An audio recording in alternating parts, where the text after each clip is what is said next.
and welcome back everyone to North Korean Movie Reviews, where we are looking at another fun-filled propaganda fest from Best Korea. Today we are looking at the movie Dolshi Cheonyeok Sijipwayo, known in English as Urban Girl Comes to a Village to Get Married. Rolls right off your tongue, I know.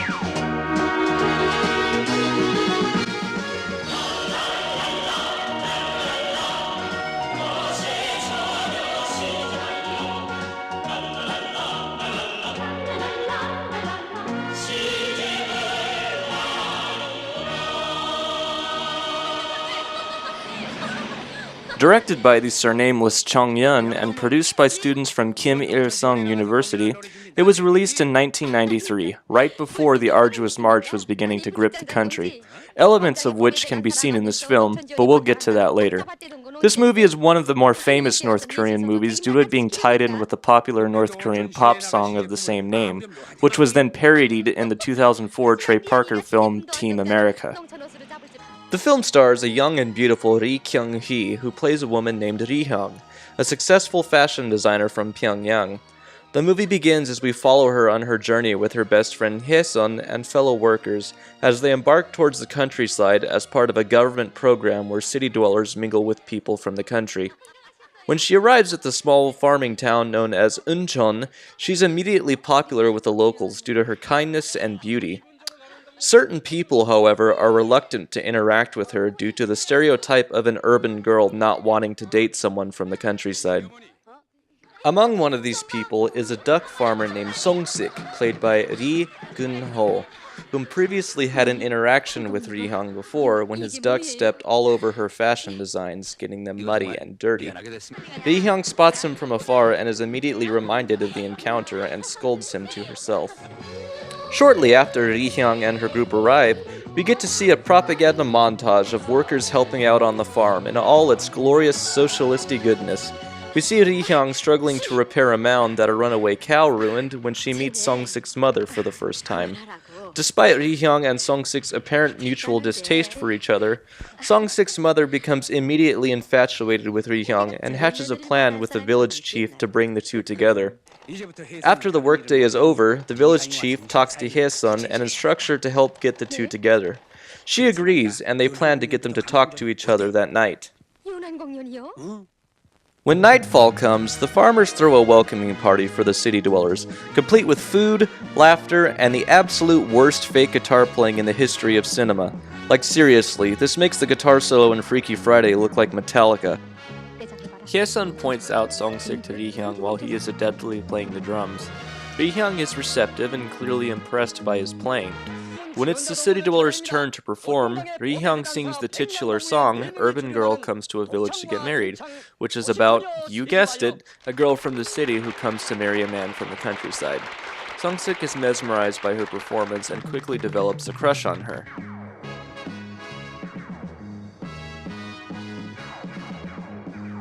Hye-sun can't play guitar for shit. What the fuck is that?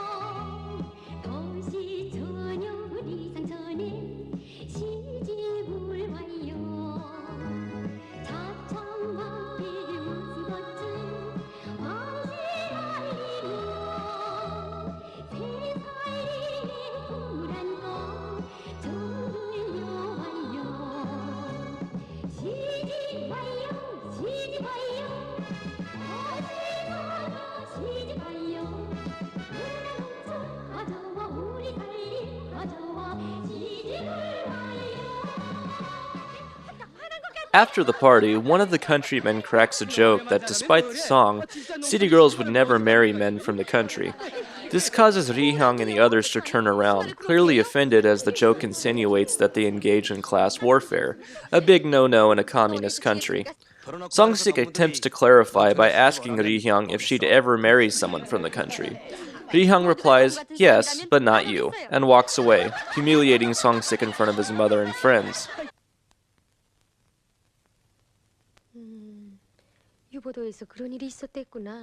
Later on, we see Hyang and Song Sik reflecting on what happened with their respective friends. Hyang is still upset, but wishes to ask Song Sik why he thinks that way about city girls, while Song Sik is scolded by his friend and mother to be kind to her. While Song Sik storms off angry, His mom and the village chief hatch a plan to get Hyang to design a dress for Song Sik's future wife. Unbeknownst to Hyang, it would actually be her wedding dress that she'd be designing.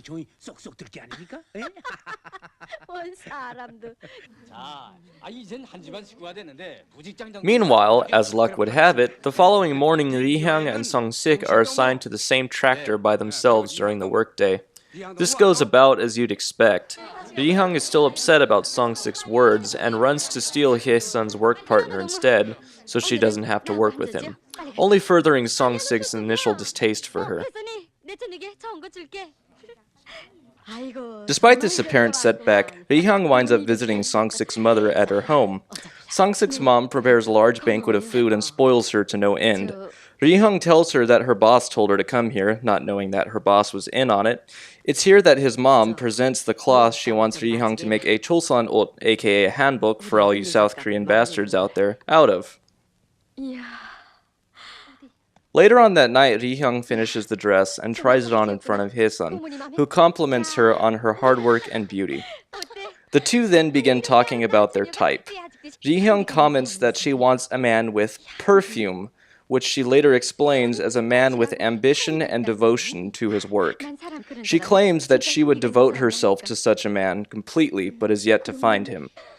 Suddenly, the village chief and Song Sik walk into the girl's room in complete disregard for their privacy. I mean, seriously, what if they were naked? Hyang is smitten by Song Sik's presence, and the chief recommends that the two marry. Song Sik replies by simply smiling and walking out of the room. Adding insult to injury, the next day the city dwellers and the farmers organize a handball match against each other. The farm captain jokes that if the city dwellers lose, then Hyang has to marry Song Sik. During the match, Hyang plays as a goalie. Song Sik carries the ball and tries to score on Hyang, but stops short of throwing the ball. He sets it on the ground and just walks away. Furious, Hyang picks up the ball and scores for him and storms off as well, throwing the game.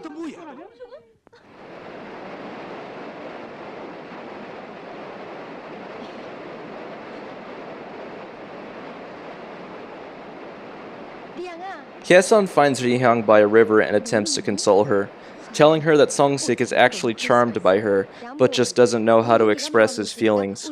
Hyang dismisses it as nonsense, saying that she made his wife's dress. Hye-sun laughs and finally tells Hyang about the secret plot by everyone to get the two to marry. Hyang attempts to go confront Song Sik, but instead finds that he had been watching her the whole time, and asks her to confront him now.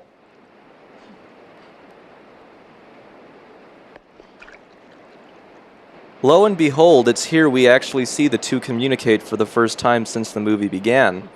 Hyang asks him why he continuously insults and belittles her. Song Sik explains that she is misunderstanding his actions and that he never meant to hurt her feelings. He explains that he feels like he isn't good enough to marry her because he admits that his village is ideologically backwards, whatever the fuck that means. He apologizes once again and offers to help her wash her clothes. Hyang then accidentally slips and falls into the river. Song Sik dives in and pulls her out of the water, not before Hye-sun and the village chief see them together. The next day, following what must have been enchilada night, Song Sik is injured in a methane explosion and is taken to the village hospital. Hyang goes to Song Sik's mother's house and delivers the dress she finished. His mother thanks Hyang for her kindness and talks about how her son will recover soon due to his strong will to work hard for the socialist movement and the Korean people. Hyang later goes for a walk and discovers Song Sik already discharged from the hospital, working in the same spot where he was injured. Hyang begins to admire his dedication to work for his people despite not being fully recovered from his injuries. The following night, Hyang goes to Song Sik's duck farm to see him. Instead, however, she comes across his friend Tae-sik. The two politely converse, and Tae-sik tells Hyang about Song Sik's dedication to tending to his animals, ever since an urban girl, her, insulted him about them long ago. Eventually, Song Sik arrives and tells Hyang that he must shovel duck droppings into the furnace. Hyang offers to help, and the two set out. Hyang swoons over Song Sik's revolutionary rhetoric in a romantic scene, all while shoveling duck shit in the dead of the night.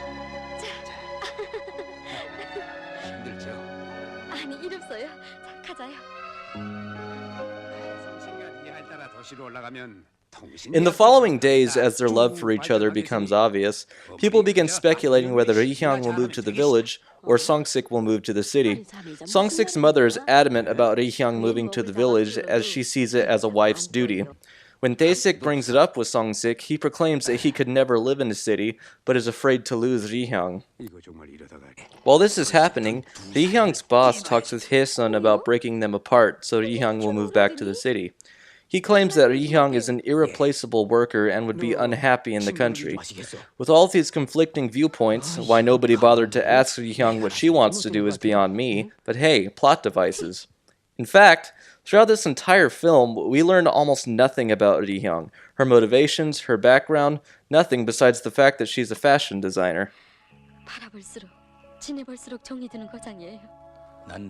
Later that evening, as Hyang and Song Sik observe the sunset together, Song Sik tells Hyang about the time Kim Il-sung came to the village when he was young and gave them his guidance.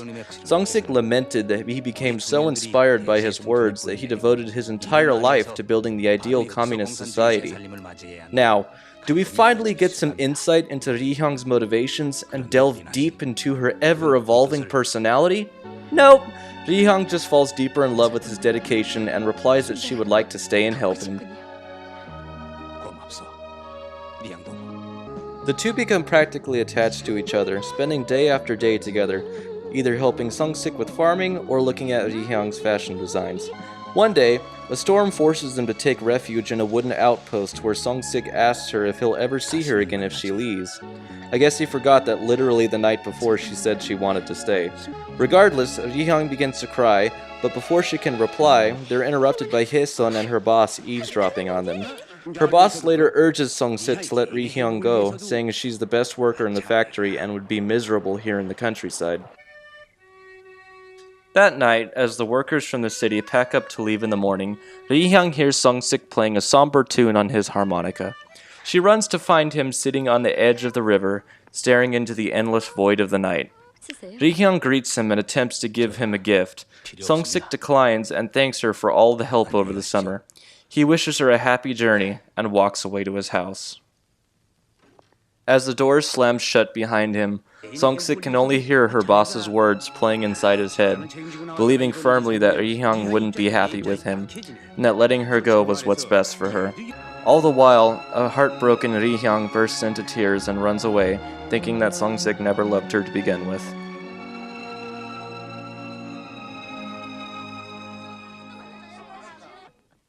As morning comes and the city workers board the bus back to Pyongyang, Hyang takes one last look at the village, hoping in vain to see Song Sik running after her. As she turns to board the bus back home, she's stopped by Tae-sik just in time. Tae-sik gives her a gift from Song Sik's mother. She takes the gift and promptly boards the bus, leaving the man and the village she loved behind forever. As the bus departs, they drive past a flock of weaning ducks led by Song Sik, who waves goodbye to the workers. Hyang furiously waves back and holds back tears as she thinks of all the memories they'd shared together, hoping desperately that he would come to take her away. Upon arriving home in Pyongyang, she opens the gift from Song Sik's mother, which contains the Chulsan ot and a letter from his mother apologizing to Hyang for stupidly thinking that Hyang could be her daughter-in-law and to keep the dress as a gift. Upon reading the letter, she breaks down and sobs uncontrollably on her bed. Weeks turn into months as the two try unsuccessfully to forget each other. After all hope seems lost, however, Hyang catches a lucky break when her design was chosen for mass production, so workers must be sent to the country to process orders. Hyang begs her boss to be sent back to Unchon. Her boss is initially skeptical of why she wants to go and asks if she's going to meet Song Sik. She lies and says no, causing him to happily exclaim that he was right to tell Song Sik to let her go. Hyang is shaken by her boss's confession, not because her boss is an awful, selfish man, but because Song Sik really did love her. With this new information, she decides to go back to Unchon.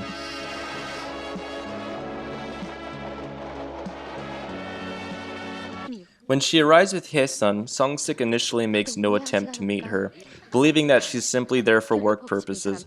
Hye-sun goes to his house to explain that the sole reason she came was to meet him, and that they have to leave in 2 hours. He ponders what to do before finally running to catch Hyang at the train station before she leaves. He arrives just as the train departs and bolts to catch it to no avail, falling face first in the dirt as he watches the train carrying his love away.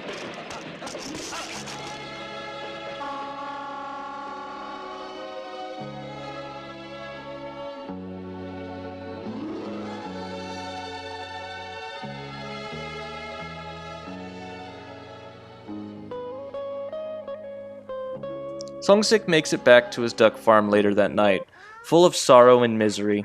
He makes for the door before noticing someone approaching him. Sorrow then turns to joy when Hyang appears from the shadows, having waited for him the entire time. The two apologize to each other and promise to never leave again. 나를 용서해줘. 난 자신을 속여왔어. 동문을 위해서.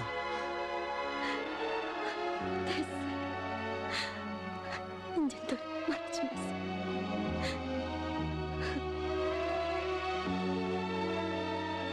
The movie ends with Hyang and Song Sik running along the evening landscape, watching the dying of the day together. The titular song, Urban Girl Comes to Get Married, plays, as we see the two get married and depart to the countryside to live a happy life together.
So what exactly can we take away from this film? I mentioned before that you can see the effects of the economic despair the nation was going through at the time. In my opinion, there are two ways you can see this: the production quality and in the movie's plot. The most glaring example is the production value. The film quality is so bad it looks like the film reel was dragged through a mountainous pass and thrown off a cliff before they started shooting. The picture is constantly grainy and at times blurry. The color is splotchy and the entire production just looks dilapidated at best. There are also these weird, awkward camera effects such as multiple successive close-ups of a character's face that serve no real purpose. Even the subtitles are awfully implemented, with them being either off-center and sometimes off-screen, or blending in with the background because they're so dim, making them illegible. The movie was obviously done on a budget, and it really shows. Whether or not this is because of a lack of support from the Soviet Union due to them not existing in 1993 is hard to say for sure. This film wasn't made by the traditional state-run film studios. Rather, it was produced by students at Kim Il-sung University, technically making this the only independent North Korean movie in existence, or at least as independent as a film could possibly be in a country like North Korea. The only thing it's missing is a shitty camera filter, pointless monologue, and some soy. 난 믿습니다. 우리들이 2배, 3배 더 힘을 내어 일한다면 모두가 부러워하는 공산주의 미상천이 우리 마을에. As far as where the plot references the economic despair, this is where it gets more interesting. In my first video, I reviewed the movie A Broad Bellflower, which was released in 1987. In that movie, Wonbong desires to leave the countryside with his lover and move to the city for a better life. For doing this, he's lambasted as a traitor to his village and the socialist cause. He is then forbidden from ever returning when he leaves. In this movie, however, when Hyang wants to move from the city to the countryside to live with Song Sik, no one gives her any crap about it whatsoever.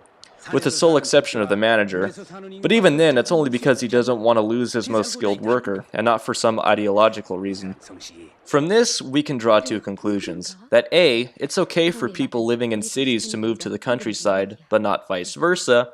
Or B, that the economic conditions in the DPRK were so bad by 1993 that the North Korean government had a change of heart and reversed the policy of staying put, thereby encouraging people from the city to move to assist with agriculture. Honestly, I have to say it's a little bit of both. For those who aren't familiar, by the early 1990s, the North Korean economy was stagnant.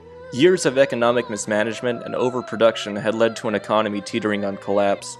Things turned for the worst in 1991 when the Soviet Union collapsed, and all of the aid the North Koreans were so dependent on dried up with her. The newly formed Russian Federation immediately came calling for the DPRK to pay back its debt to Russia. North Korea simply couldn't pay the way they usually did in the form of goods. Russia wanted hard cash, and it was cash that North Korea didn't have. The result of this failure to pay led to an economic freefall. North Korea had no money to buy or manufacture quality fertilizer. Couple that with some of the worst flooding in the nation's history created a dire situation that the North Korean economy was too inflexible to effectively curtail. All of this came to a head in 1994, the beginning of the arduous march, a famine which is estimated to have killed as much as 3 million people. So you're probably thinking, what does this have to do with the movie? Well, for a while after the Soviet Union collapsed, China had stepped in to help North Korea with aid for a time. However, in 1993, China's own bad harvest resulted in them drastically cutting aid to the DPRK. So, in a last-ditch effort to stem away mass starvation, the North Korean government began mandating that city workers, as well as military personnel, begin helping out with farming efforts. And that's exactly what takes place in this movie. Hyang deciding to live in the countryside with Song Sik isn't seen as treason. Rather, it's seen as beneficial to the nation as it's one extra body to help farm. I don't think we'll ever know the real reason for sure, at least until North Korea collapses. But what makes this movie so interesting is that it challenged so much of what we think we know about life in North Korea. Things like leaving your hometown or choosing your love over your place in society are all demonized in previous films, yet here they're praised. What irks me the most about this movie is that it's supposed to be a comedy, yet the only parts that are humorous are unintentionally so, such as the fake guitar playing or the whole duck scene. There aren't really any instances of jokes or slapstick, things that, are funny. I suppose you could argue that it's only funny if you understand the language and aren't reading through subtitles, which in most cases is true. However, I do speak Korean, and I watched this with my South Korean wife, who was unamused to say the least. North Korean humor, I suppose, is just more subtle than Western humor. Another complaint I have with this movie is the plot itself. I know it's playing off the stereotype that urban and country folks don't mix, but why Hyang and Song Sik specifically? Is it because they had a previous encounter? The movie never gives an explanation. I also don't like how they don't develop Hyang's character at all. We get entire scenes dedicated to what motivates Song Sik about developing his farm, but what do we really know about Hyang? Again, as previously mentioned, we know that she's a fashion designer, but that's it. We don't ever see her opinions or her insights on anything, just gradually watch her fall in love with a duck farmer. All in all, while not as light-hearted as a traffic controller on Crossroads, this isn't a movie to be taken too seriously. There is a heavy propaganda factor, however. There are no mentions of the economic conditions going on in the country at all, and it's full of robotic, run-of-the-mill speeches about socialist values and how Kim Il-sung and communism are the greatest things ever. The film looks 70 years old and can be difficult to understand for non-Korean speakers due to the poor hard-coding of subtitles. But hey, at the end of the day, it's a story where love wins in the end, and for a North Korean movie, that's pretty rare.